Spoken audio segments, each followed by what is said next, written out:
Terima kasih sudah masih bersama kami dalam Indonesia Menyapa Pagi di Pro 3 RRI. Bersama saya Fadli Sungkara. Saat ini pukul 6:23 waktu Indonesia Barat. Barangkali Anda juga sudah bersiap untuk beraktivitas kembali di perjalanan. Anda bisa update kembali bagaimana pantauan lalu lintas pada pagi hari ini.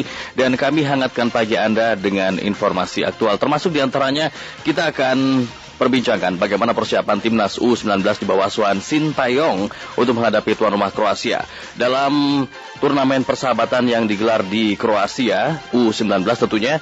Sementara kami sudah tersambung pada pagi hari ini pendengar bersama pengamat sepak bola Bung Alif Syafiar.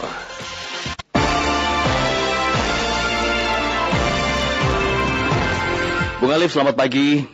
Selamat pagi Bung Fadli. Sehat Bung Alif? Alhamdulillah sehat. Bung Fadli, bagaimana kabarnya? Kabar baik dan selalu semangat. Ini sangat antusias menyambut pertandingan kedua timnas di turnamen persahabatan di Kroasia. Lawan berat akan dihadapi Kroasia yang juga berstatus sebagai tuan rumah. Tapi boleh barangkali kita berkaca melihat bagaimana penampilan anak asuh Sintayong di penampilan perdana mereka yang takluk 3 gol tanpa balas. Barangkali Bung Alif punya catatan apa yang perlu dievaluasi? Sebenarnya pertandingan melawan Bulgaria kalau kita lihat memang kan pertandingan yang sangat bagus bagi timnas U19. Ya. Hanya memang kan di menit ke 75 ke atas atau di menit ke 75 akhir itu mereka kedodoran stamina sehingga konsentrasi buyar ya. Bung, ketika konsentrasi buyar kemudian permainan buyar dan tentu saja zona marking semuanya juga menjadi buyar, Bung. Ya, ini sebetulnya masalah klasik yang dialami oleh timnas Indonesia baik di usia muda maupun di level senior ya. Kehilangan konsentrasi di pertengahan babak kedua, artinya belum bisa diobati dengan masuknya Sintayong. Nah, Anda melihat bagaimana prospek Sintayong untuk menangani timnas utamanya U19 yang dipersiapkan untuk AFC U19 di Uzbekistan mendatang. Akankah ada evaluasi yang cukup baik? Kalau Sintayong mengatakan ini hasil yang wajar karena memang tim masih berproses. Anda melihat bagaimana? Sebenarnya kan Sintayong sudah melakukan sesuatu ya. Bahkan ketika pertama kali dia datang, dia juga sudah melihat salah satu faktor yang harus ia benahi adalah faktor stamina. Memang untuk membenahi stamina ini tidak bisa instan dan harus berproses. Ya, saya sepakat bahwa semuanya ini harus berproses dan tim ini memang sedang berproses. Bahwa kemudian stamina itu belum meningkat, ya bagaimana mungkin itu bisa meningkat secara drastis ketika tim ini baru saja berlatih setelah libur pandemi, kemudian langsung berangkat TC ke Eropa, ke Kroasia. Sehingga upaya itu masih dalam perjalanan ya Bung Fadli. Tapi saya melihat bahwa kerja keras mereka untuk membenahi fisik ini kan terlihat sekali bagaimana sampai ada pemain yang cedera kabarnya, sampai ada yang pingsan. Jadi mereka serius untuk masalah faktor stamina ini ya Bung Fadli. Ya, barangkali faktor cuaca juga perlu adaptasi dari para pemain timnas U19 di Kroasia. Tentu suhu dan cuacanya berbeda dengan di tanah air. Nah, kalau melihat secara teknis bagaimana formasi 4-4-2 yang diterapkan oleh Sintayong kepada para pemain muda kita dengan menempatkan Sadam Emiruddin dan juga Irfan Johari di lini depan, kemudian disokong oleh lini tengah ada Witan Sulaiman, Komang Teguh, David Maulana dan juga Andi Irfan. Apakah Anda melihat pola 4-4-2 ini sudah cukup tepat diterapkan oleh Sintayong? Memang kalau kita melihat pola ini kan tidak sepenuhnya menjadi pakem dari timnas karena saya melihat ini akan menjadi acuan bagi Sintayong ketika akan menghadapi lawan-lawan tertentu ya. Karenanya memang menarik bahwa pertandingan melawan Kroasia ini akan menjadi pertandingan yang sangat layak untuk ditunggu karena memang Kroasia adalah tim yang begitu kuat. Hasil mereka juga bagus, 2 pertandingan mereka luar biasa.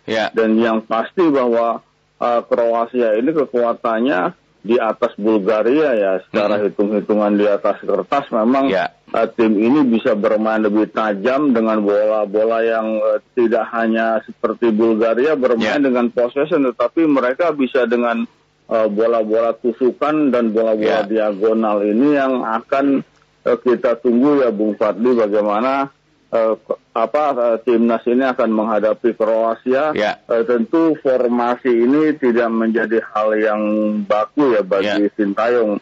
Karena saya yakin bahwa Sintayong sudah mempertimbangkan formasi apa yang akan dia turunkan ketika akan menghadapi Kroasia nanti. Ya, dan tentunya Kroasia ini memiliki para pemain yang bukan hanya bermain di kompetisi domestik ya. Kita tahu Kroasia juga merupakan salah satu tim dinamit di Eropa. Mereka lolos ke semifinal Piala Dunia 98 dan lolos ke final Piala Dunia 2018.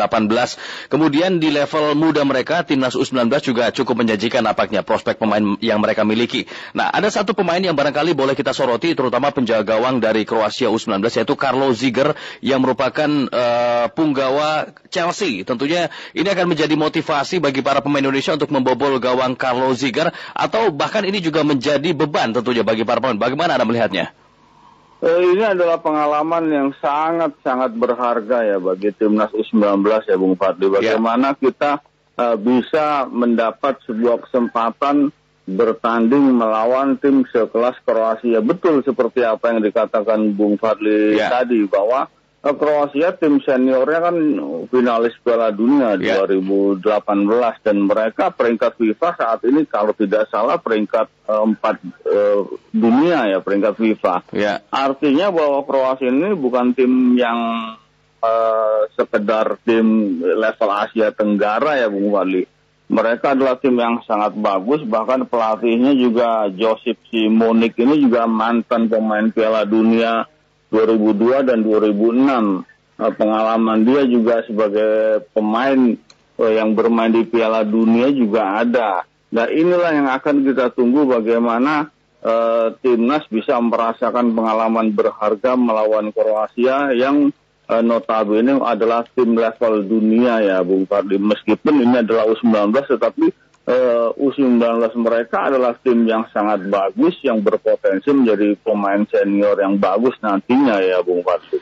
Ya, nah dari komposisi pemain kita melihat di pertandingan sebelumnya Supriyadi ini kan pemain yang memiliki ledakan-ledakan dan juga akselerasi yang bagus, tapi disimpan di bangku cadangan. Kemudian beberapa pemain tengah yang bagus, Brilian Aldama juga disimpan.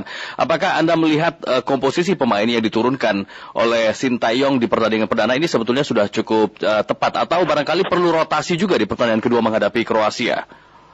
Kalau kita melihat melawan Bulgaria, mereka memang dikonsep untuk bertahan ya. Mereka bertahan di 2/3 atau di depan kotak penalti.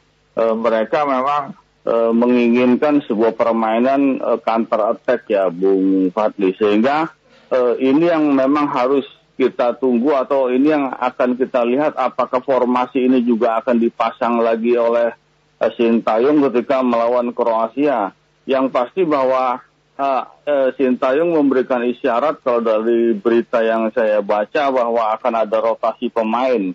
Nah, rotasi pemain ini siapa dan bagaimana, ini juga akan menarik karena pertandingan melawan Kroasia jelas adalah pertandingan yang berbeda dengan Bulgaria. Dan satu lagi menurut saya Bung Fadli, bahwa apakah nanti Sintayong juga akan menerapkan formasi bahkan juga taktik yang sama melawan Kroasia dengan melawan Bulgaria? Ini juga akan menarik kita tunggu ya Bung Fadli. Ya, artinya ini masih cukup fleksibel bagaimana formasi, kemudian juga strategi dan juga pola permainan, karena memang masih diracik untuk menemukan performa terbaik dan juga setelan yang paling pas untuk timnas U19 untuk menghadapi AFC di Uzbekistan nanti. Baik, terima kasih Bung Alif atas analisanya. Kita harapkan timnas U19 bisa menang meskipun tampil tidak dengan skuad terbaiknya karena Jack Brown tampaknya akan absen di pertandingan kali ini ya. Terima kasih Bung Alif, selamat pagi. Salam sehat. Terima kasih Bung Fadli. Ya, Alif Syafriar, pengamat sepak bola.